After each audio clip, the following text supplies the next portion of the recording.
Hola a todos y hoy en Psicología Familiar estaremos hablando sobre la dinámica familiar y los elementos que conforman el clima familiar. Bien, esta exposición fue elaborada por mis compañeros Sebastián Ávila, Brady Marcano, Carla Montilva, Roxana Ferrera y mi persona Miguel Frique. Bien, y comencemos hablando sobre el clima familiar y en este sentido vamos a hablar sobre la importancia del clima familiar, los elementos que lo componen y las condiciones para una sana dinámica familiar. Una primera definición que podemos presentar es la de Moss y Trickett del año 89, que define el clima familiar como la percepción de las características socioambientales de la familia, la misma que se configura mediante el proceso de interrelaciones interpersonales que se establecen entre los miembros de la familia a través de sus relaciones, desarrollo y estabilidad.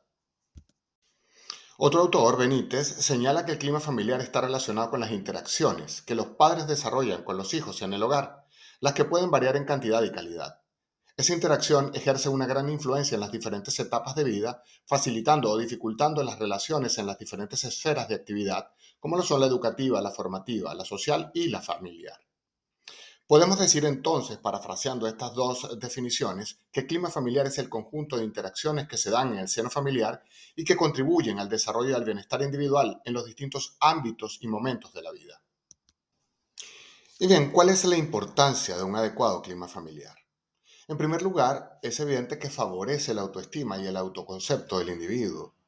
Además, entrega herramientas asertivas de comunicación y gestión de conflictos para cada uno de los miembros de la familia. Promueve la adecuada expresión de emociones y afectividad. Genera la sensación de apoyo y de seguridad en cada uno de los integrantes del sistema familiar. Permite la sana emergencia de roles y de estructura jerárquica y la convivencia apropiada desde ellos. Fomenta la generación de normas, valores y actitudes apropiados.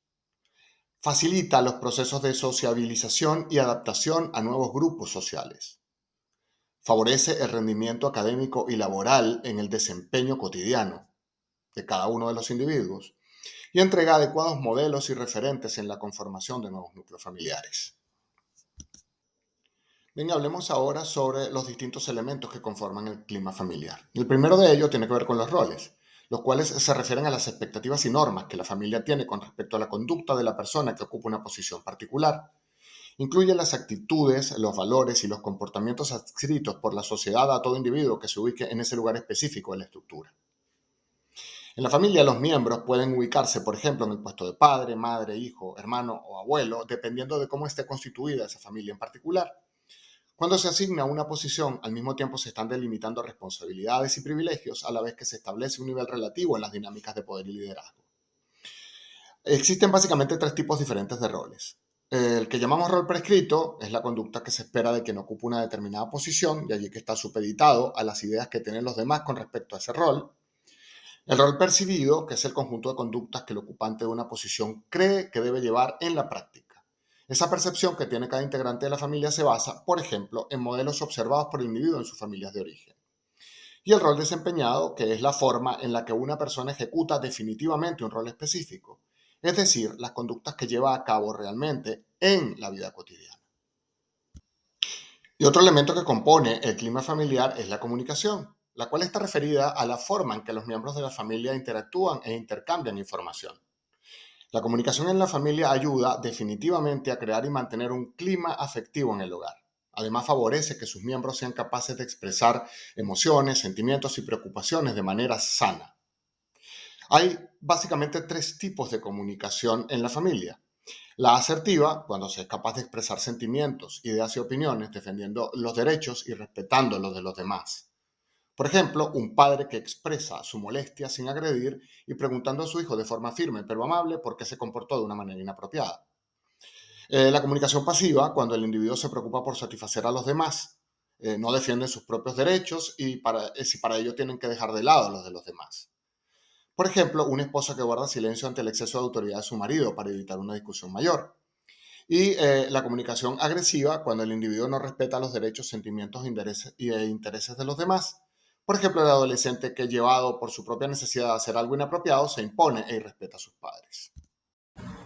Saludos, mi nombre es Sebastián Ávila y voy a continuar hablando sobre los elementos de la dinámica familiar.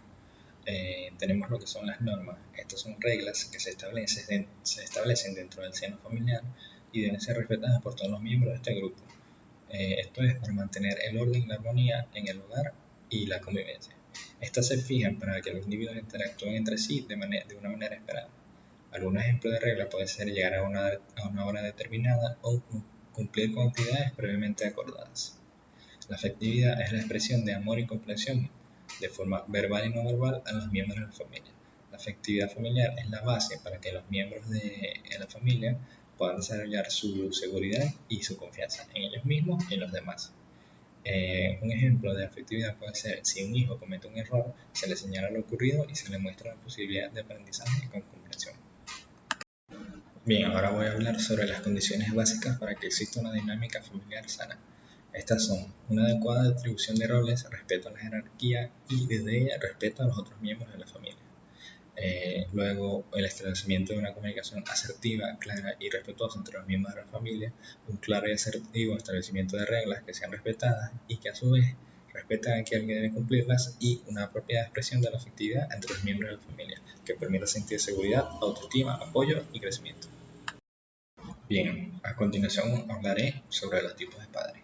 Para empezar, tenemos el padre biológico. Este es el individuo masculino o femenino que ha contribuido con la mitad de la estructura genética del infante, es decir, quien da origen biológico a la criatura. Un ejemplo puede ser un donante de esperma en un proceso de reproducción asistida o la madre biológica en una familia nuclear. Luego tenemos el padre no biológico. Este es el individuo que acepta a la criatura y se compromete a ejercer el rol de padre. Un ejemplo puede ser un padre adoptivo. Y finalmente tenemos el complementario, que es quien comparte a un niño con el padre biológico o no biológico. Por lo tanto, complementa el ejercicio de la parentalidad. Un ejemplo puede ser un padre o madre que a causa de contraer nupcias con una persona previamente divorciada, asuma el rol de padre complementario con los hijos del matrimonio previo. Bien, a continuación hablaré sobre los estilos de crianza según el modelo de Diane Bowring. Las teorías sobre los procesos de crianza y socialización de la infancia coinciden que hay una influencia clara de los padres sobre los hijos en lo que es el desarrollo psicológico y social, pero los estilos parentales no son algo fijo y no movible, por el contrario es dinámico y bidireccional. Diane Bowring fue una destacada psicóloga del desarrollo, conocida por su influyente investigación en el campo de la crianza y la educación infantil. Su contribución más significativa es la identificación y conceptualización de los 4 principales estilos de crianza. Estos son el autoritario, el permisivo, el negligente y el autoritativo. En su modelo, Bowring destacó 2 dimensiones clave: la demanda de control parental y el apoyo afecto. Bien, en los estilos de crianza tenemos el estilo autoritativo. Este es un estilo que combina un alto grado de demanda y control con un alto nivel de apoyo emocional y afecto. Los padres autoritativos establecen reglas claras y expectativas sobre sus hijos, pero también son comprensivos y afectuosos. Fomentan la comunicación abierta y aumentan la autonomía de sus hijos. Estos buscan un equilibrio entre el control y el apoyo, lo que crea un ambiente en que los niños van a sentirse seguros, valorados y capaces de desarrollar habilidades de toma de decisiones. Este estilo se considera generalmente el más efectivo para el desarrollo saludable de los niños. Un ejemplo de un padre autoritativo sería aquel que establece reglas claras en el hogar, pero también brinda apoyo emocional y afecto. Luego tenemos el estilo de crianza permisivo. Este se caracteriza por un alto nivel de apoyo emocional y afecto, pero una baja demanda y control parental. Los padres permisivos son indulgentes y tienden a evitar establecer reglas claras y límites para sus hijos. Son afectuosos y tienden a complacer las demandas de estos. A menudo evitan el conflicto y permiten que sus hijos tomen sus decisiones por sí mismos. Un ejemplo de un padre permisivo sería aquel que permite que sus hijos tomen sus decisiones en la mayoría de situaciones. Estos padres son generalmente muy cariñosos y tienden a evitar conflictos. Sin embargo, es posible que sus hijos no tengan límites claros y, en consecuencia, puedan tener dificultades en autorregularse. Bien, continuando con los estilos de crianza, tenemos el estilo autoritario. Este se caracteriza por un alto grado de demanda y control parental, junto con un bajo nivel de apoyo emocional y afecto. Los padres autoritarios establecen reglas y expectativas muy claras para sus hijos y esperan que se adhieran a ellas sin cuestionar. Son firmes en la aplicación de las normas y pueden utilizar la disciplina de manera estricta. Sin embargo, a menudo carecen de la calidez emocional y la comunicación abierta con sus hijos. Este estilo puede llevar a que los niños se vuelvan obedientes y cumplan con las normas, pero también experimentar estrés y baja autoestima debido a la falta de apoyo emocional. Un ejemplo de un padre autoritario será aquel que establece reglas estrictas en casa, pero cuando los niños no siguen estas reglas, el padre podría imponer castigos severos o restricciones. Y finalmente tenemos el estilo de crianza negligente. Este se caracteriza por dejar hacer, es decir, los padres no adaptan una actitud de proporcionar los cuidados básicos para los niños, pero son muy distantes y no son el mejor modelo para sus hijos. No les prestan la atención necesaria y son muy poco afectuosos. Este tipo de paternidad causa mucho daño a nivel emocional a los niños, porque tiene un impacto negativo en todos sus ámbitos de lo que es su desarrollo y afecta principalmente su autoestima, ya que la falta de atención los hace sentir que son poco importantes y valorados y sus habilidades sociales suelen tener malos resultados. Saludos, mi nombre es Carla Montilva y en esta oportunidad estaremos desarrollando algunos términos relacionados con la familia. Entre ellos tenemos la funcionalidad, la disfuncionalidad, también abordaremos los enfoques teóricos, entre ellos tenemos el biológico, el jurídico, el evolutivo y el psicológico. Y también estaremos profundizando acerca de los términos como la alianza, la coalianza y la triangulación. Para iniciar vamos a hablar acerca de lo que es la funcionalidad dentro de la familia. Y bueno, la funcionalidad dentro de la familia se refiere a la capacidad de una familia para satisfacer las necesidades básicas de sus miembros y también mantener un equilibrio saludable entre ellos. Las familias funcionales suelen ser capaces de comunicarse de manera efectiva, establecer límites y normas claras y también proporcionar apoyo emocional. Los miembros de una familia funcional tienden a experimentar relaciones interpersonales positivas y pueden adaptarse a desafíos de la vida de manera constructiva. Por otra parte, también tenemos lo que es la disfuncionalidad en la familia y esto implica problemas o conflictos persistentes que dificultan el bienestar de sus miembros. Esto también puede incluir en una comunicación deficiente, en un acontecimiento de abuso físico o emocional, en adicciones, desacuerdos constantes o en la incapacidad de satisfacer las necesidades básicas de los miembros. También se puede decir que las familias disfuncionales pueden tener dificultades para resolver problemas y pueden causar estrés y dificultades emocionales a sus miembros y también a sí mismos. Dentro de la familia tenemos diversos enfoques para su estudio, entre ellos el enfoque biológico. Este enfoque se centra en la herencia genética y la biología en la formación y funcionamiento de la familia. Este enfoque examina cómo los rasgos genéticos y las predisposiciones biológicas pueden influir en el comportamiento y las dinámicas familiares. También tenemos el enfoque psicológico, que este se centra en los aspectos psicológicos y emocionales de la familia. Explora cómo las emociones de la infancia, la personalidad, la dinámica de poder y la salud mental influyen en las relaciones familiares. También tenemos el enfoque jurídico, que este se relaciona con cuestiones legales y reglamentaciones que rigen la familia, como la base, como el matrimonio o el divorcio, también la custodia de los hijos y otros aspectos legales de las relaciones intrafamiliares. En el enfoque evolutivo vemos cómo la familia a lo largo del ciclo de la vida, es decir, desde la formación de la familia hasta las etapas posteriores, como la crianza de los hijos y la vejez. También considera cómo cambian las dinámicas familiares en el tiempo y esto a su vez influye de manera diferente para cada miembro de la familia. Ahora hablemos acerca de algunas dinámicas que se dan dentro de la familia y para ello vamos a iniciar con las alianzas. En la familia, las alianzas son asociaciones o conexiones emocionales y sociales entre miembros que pueden formarse por diversas razones. Estas alianzas pueden ser positivas, como una relación estrecha entre padres e hijos, o negativas, como la formación de grupos de hermanos que excluyen a otros miembros de la familia. También tenemos la coalianza.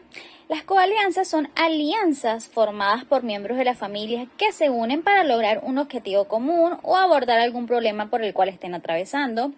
Estas pueden ser positivas, como la familia trabajando juntos todos en conjunto para apoyar a un miembro que está pasando por un mal momento, o también pueden ser negativas como la formación de grupos que conspiran con otros miembros de la familia.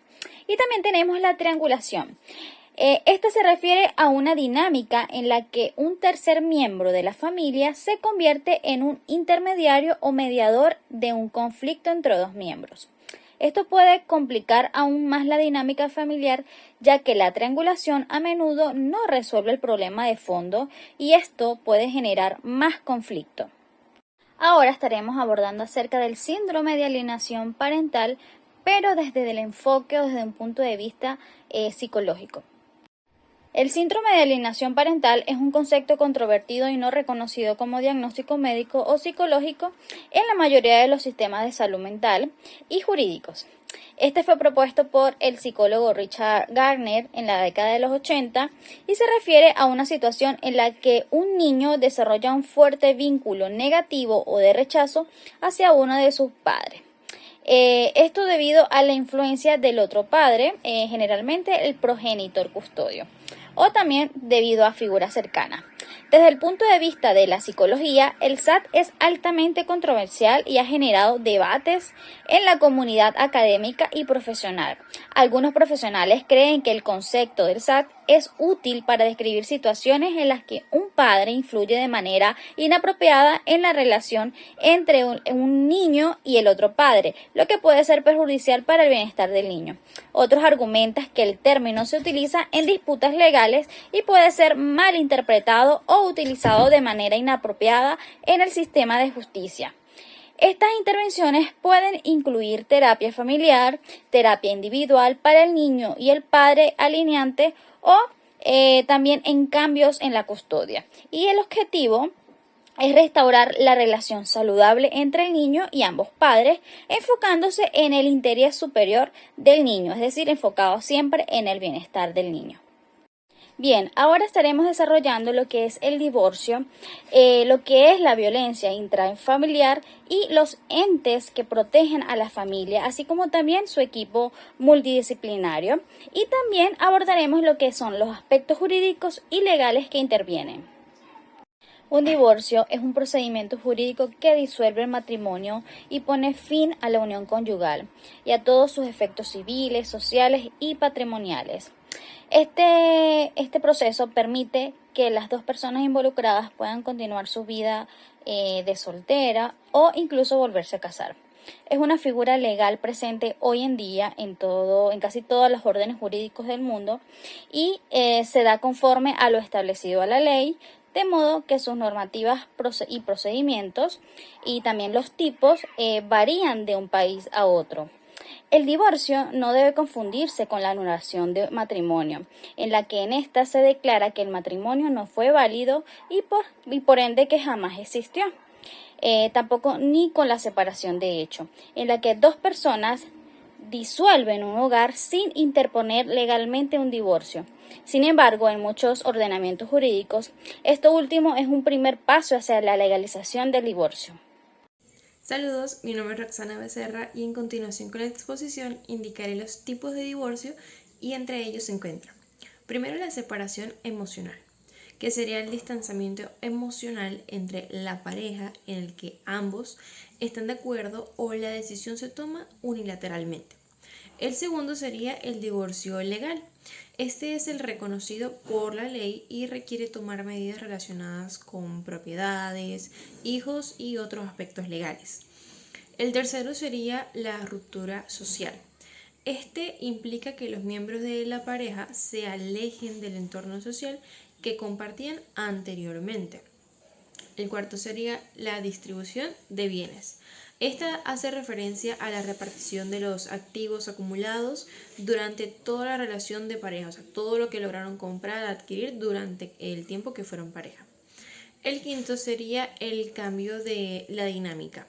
Se refiere a un cambio evidente en los roles desempeñados a partir de ese momento de la separación. Ahora bien, ¿qué es la violencia en el ámbito familiar? Esto comprende cualquier tipo de maltrato que afecte la vida o la integridad física o emocional de alguien que haya sido cónyuge del agresor o haya tenido una relación de convivencia con él. También se considera violencia familiar si la víctima es pariente, consanguíneo o afín en línea recta o colateral hasta el tercer grado, inclusive del agresor, su cónyuge o el actual conviviente. La violencia familiar también ocurre cuando esta conducta afecta a los padres de un hijo común, a un menor de edad, a un adulto mayor o a una persona con discapacidad que está bajo el cuidado o la dependencia de cualquiera de estos miembros del grupo familiar. Algunos tipos de violencia son el abuso psicológico, que incluye episodios de maltrato verbal, humillaciones, intimidación, amenazas y desprecio. Las consecuencias de esto son daños psicológicos y emocionales, como la depresión, la ansiedad o el aislamiento social. Otra sería la violencia física, que implica el uso de la fuerza y puede resultar en golpes, heridas, hematomas, quemaduras o fracturas dependiendo el grado de la agresión. Y también depende de la gravedad de estas lesiones causadas por la violencia física que se pueden requerir de atención médica. Otro tipo sería el abuso sexual. Este es el tipo de violencia que puede llevar a situaciones de agresión sexual, lo que significa que una persona es forzada a participar en cualquier tipo de contacto o relación sexual. Es una forma muy grave de agresión, ya que afecta la estabilidad emocional de la víctima desde el suceso y de ahí en adelante muchísimos años. Hay personas que no logran superar este tipo de evento. Por otra parte, ¿qué es un equipo interdisciplinario? Cuando se habla de un equipo interdisciplinario, se dice que es un equipo de trabajo conformado por profesionales de diferentes disciplinas que se unen para lograr un objetivo en común. En este caso, su función principal es proteger a las familias venezolanas en situaciones de vulnerabilidad. El equipo está compuesto normalmente por diversos profesionales de diferentes disciplinas que trabajan de manera coordinada para brindar apoyo y protección a las familias. Entre ellos hay autoridades, psicólogos, entidades, hay muchos que se enfocan en ayudar a estas familias que están sufriendo de este tipo de problemas. Entes encargados de proteger a las familias. Algunos de ellos principalmente son la LOPNA, que trabaja en la promoción y protección de los derechos de los niños, niñas y adolescentes en Venezuela. El otro sería la Defensoría del Pueblo, que es una institución que vela por la protección de los derechos humanos de todos los ciudadanos, incluyendo los de las familias. El Ministerio Público, que tiene la responsabilidad de investigar y perseguir los delitos que afectan a la familia y a sus miembros. Y la ONG, que es que varias ONG en Venezuela trabajan en la protección específicamente de los derechos de la familia y brindan apoyo en áreas como la educación, la salud y la asistencia social. Por último, los aspectos jurídicos con respecto a los derechos de las familias. Tenemos derecho a la unidad familiar. Estas leyes venezolanas reconocen y protegen el derecho a la unidad familiar, lo que significa que los miembros de una familia tienen derecho de vivir juntos y mantener relaciones familiares, según lo estipula obviamente la Constitución de la República Bolivariana de Venezuela. El derecho de los niños, y es que Venezuela es signataria de la Convención sobre los Derechos del Niño, lo que garantiza derechos de los niños, incluyendo el derecho a la protección contra el abuso y la explotación, a la educación y a la atención médica, protegido obviamente por la LOPNA. El derecho de las mujeres, y es que los derechos de las mujeres en el ámbito familiar, incluyendo la protección contra la violencia doméstica y la discriminación de género. La Ley Orgánica sobre el Derecho de las Mujeres a una Vida Libre de Violencia es relevante en la protección de los derechos de las mujeres en el ámbito familiar. El derecho a la propiedad. La legislación venezolana establece normativas sobre la propiedad y los bienes familiares, incluyendo la sucesión y herencia de bienes familiares. Por otro lado, tenemos derechos de convivencia. Las leyes reconocen los derechos de las parejas que conviven sin estar casadas formalmente, incluyendo aspectos como la custodia de los hijos, la propiedad compartida y los derechos patrimoniales. tenemos también los derechos de protección social. Existen leyes y programas de protección social que brindan apoyo económico a las familias en situaciones de vulnerabilidad. El derecho de adopción. La legislación venezolana establece normativas para la adopción, garantizando que los derechos de los niños sean protegidos en el proceso. La adopción en Venezuela se rige por la Ley de Adopciones. Derechos laborales. Las leyes laborales en Venezuela también incluyen disposiciones que protegen el derecho a la licencia por maternidad y paternidad, así como el derecho a un equilibrio entre la vida familiar y el trabajo. Gracias. Saludos, mi nombre es Marcano Brady y continuando con lo expuesto por mis compañeras, estaré hablando sobre los aspectos legales que intervienen en lo que vendría siendo los derechos de las familias. Si bien es cierto, en Venezuela la protección de la familia involucra varias leyes y regulaciones que establecen los derechos y deberes de los miembros de la familia y las medidas que se deben de tomar en cuanto a la protección de las mismas.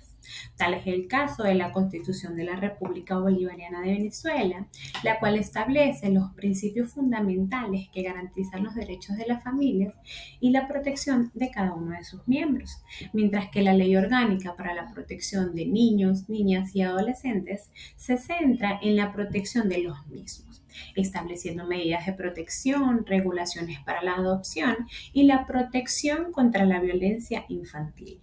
Mientras que la Ley Orgánica sobre el derecho de las mujeres a una vida libre de violencia se enfoca en la promoción y erradicación de la violencia contra las mujeres, incluyendo la violencia doméstica y familiar.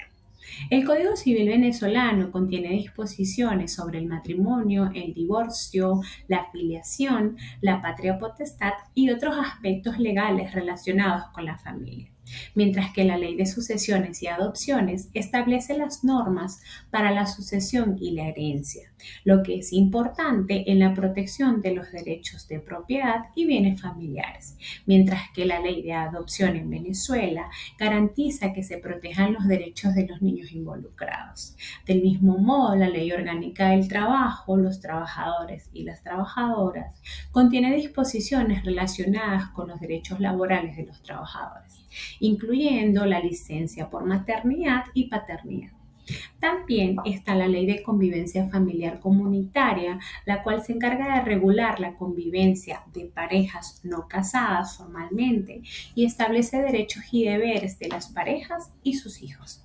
Y por último, tenemos a la Ley de Protección Social, al trabajador y a la trabajadora, la cual regula aspectos de seguridad social que afectan a las familias como la seguridad social, la pensión y otros beneficios.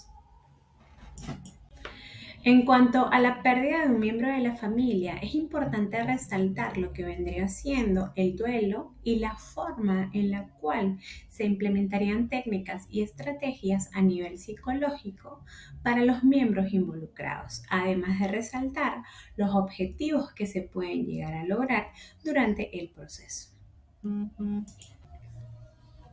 El duelo es una respuesta emocional y psicológica que experimentamos como resultado de una pérdida significativa en nuestras vidas. Esta pérdida puede manifestarse de muchas formas, ya sea la muerte de un ser querido, la pérdida de un empleo, una ruptura amorosa o la pérdida de una mascota. Por lo general, las personas que están pasando por un duelo suelen pasar por las siguientes etapas que fueron propuestas por la psicóloga Elizabeth Ross, que vendría siendo la negación, la ira, la negociación, la depresión y la aceptación.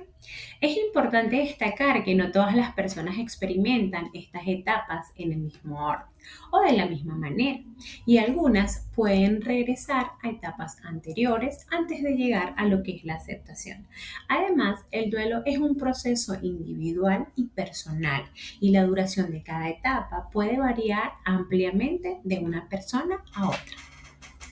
En cuanto a las técnicas y estrategias implementadas en el proceso de intervención psicológica durante el duelo, destacan las siguientes.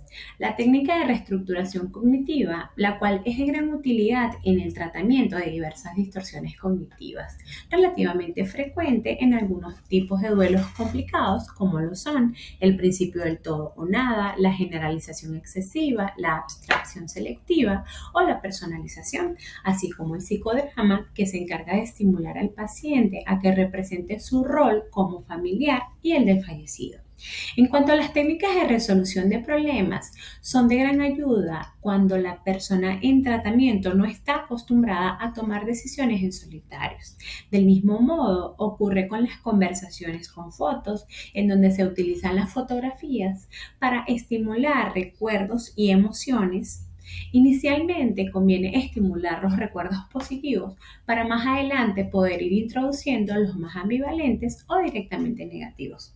Y por último, las conversaciones dirigidas, en donde el terapeuta propone los aspectos a introducir en la conversación, es decir, temas a menudo difíciles relacionados con la pérdida de un ser querido. Estas técnicas y estrategias son herramientas valiosas en el proceso de intervención psicológica durante el proceso de duelo. Los objetivos de la intervención psicológica durante el proceso de duelo son fundamentales para ayudar a las personas a sobrellevar su pérdida y así poder avanzar hacia una adaptación saludable. Algunos de los objetivos son los siguientes: reducir la intensidad del duelo, es decir, del sufrimiento asociado a la pérdida. Facilitar y promover la capacidad de disfrutar de los buenos recuerdos del fallecido, así como promover la recuperación y la intensidad de las relaciones con los otros. El apoyo para la reincorporación a la vida diaria, establecer el contrato y la alianza terapéutica, además de ayudar a las personas a expresar sus sentimientos y revivir recuerdos del fallecido y afrontar el efecto o la ausencia del mismo que estos provocan. Dichos objetivos son importantes en el proceso terapéutico y pueden variar en función de las necesidades y circunstancias de cada persona en duelo. La terapia de duelo, junto con el apoyo social y familiar, son fundamentales para lograr estos objetivos y ayudar a las personas a adaptarse a la pérdida de una manera mucho más saludable. Sin más que agregar, me despido esperando que todo lo expuesto haya sido de su completo agrado. Muchísimas gracias.